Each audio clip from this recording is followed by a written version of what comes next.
Hi, how you doing? My name's Dan Steinhaus. I'm an MGA here for the Dan Steinhaus Group and the Miles Group, part of the Financial Providence Group. So today in this section, I'll be talking about setting the stage for the presentation, some tips and pointers of what to do, what not to do, and um, basically what the presentation is all about. I've been out of the field now. Well, I was in the field for about 3 years, and the presentation I'm going to show you is the same one that I used when I was in the field, and I was selling 20, 30, maybe once or twice. I think I did over 40 policies in 1 month. So that this presentation is good. I like it, and it's something that I learned.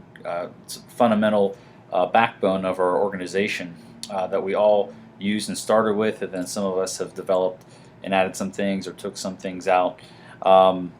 So what the presentation really is just a guided conversation. It's a way for the conversation to flow with the client, going over the information, building rapport with the client, figuring out what their need is. There's some key questions that you're going to want to ask to determine the client's financial stability, and also to make sure that to find out what their need specifically is. When you first do the presentation, it's going to be choppy. You're not going to know everything. So if you feel yourself not 100% confident in it yet, don't worry. Or if you feel yourself being a little bit nervous your first couple times when you're in the house, don't worry. You're just like everybody else. Everyone is not doesn't know everything when they first get out there in the field. So you're going to make mistakes. That's part of the growing process. It's only a mistake if you make the same one twice. So learn from it and constantly ask yourself, what can I do to improve and get better? The one thing that you'll always get better is the more people you can get in front of, the more presentations you do, repetition, repetition, repetition, you're going to become a master at it. And then once you master it, of course, put it in your own words. The presentation I want to give you here in the next segment is what I said that I had to make my own. And how you make it your own is just by going out there every day and sitting in front of clients and going over the information, and then going home and practicing it even more. Maybe on a family member or a friend, or in the mirror, record yourself.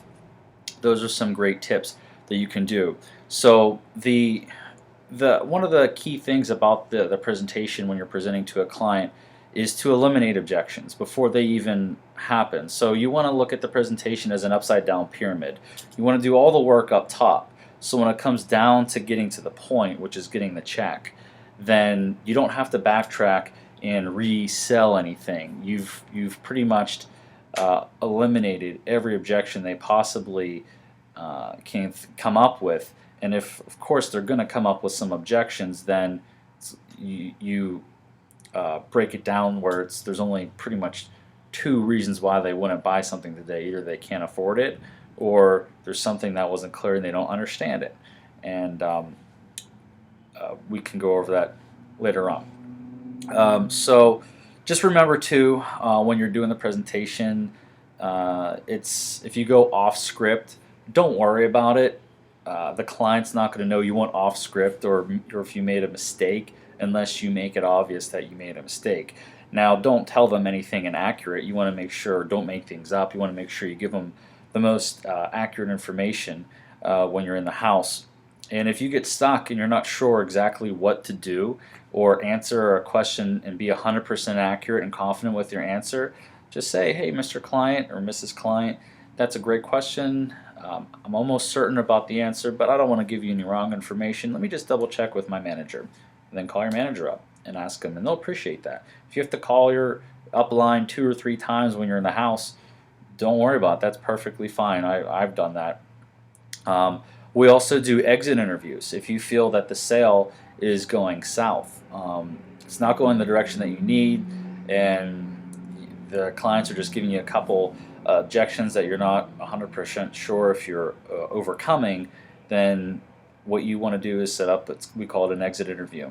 Say, okay, thank you, Mr. Klein. I just want to make sure that we went over everything today here, and I did my best to give you this information. I just need to check in with my my manager or my upline. They just call it manager for the client's sake, and they're just to go over everything, make sure we did everything that we could here for you today. Ring ring, and the secret code is, hey, Mr. Miles, this is Dan. My agent number is 47632, whatever your agent number is. And when your upline hears your agent number, that is the secret code for saying, help me, I'm in a house. And they won't respond like, hey, how you doing? Oh, you have a good time last weekend. And, you know, so the client doesn't hear it through the phone that you're being, you're messing around.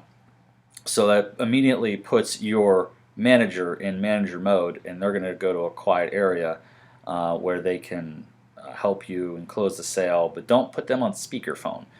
Put them on speakerphone after your upline or manager suggests for you to, if you need to at that point. So that is pretty much it. And at the next segment here, we are going to dive in, and I'm also going to explain why I ask the questions that I ask and the strategies behind everything that I'm saying.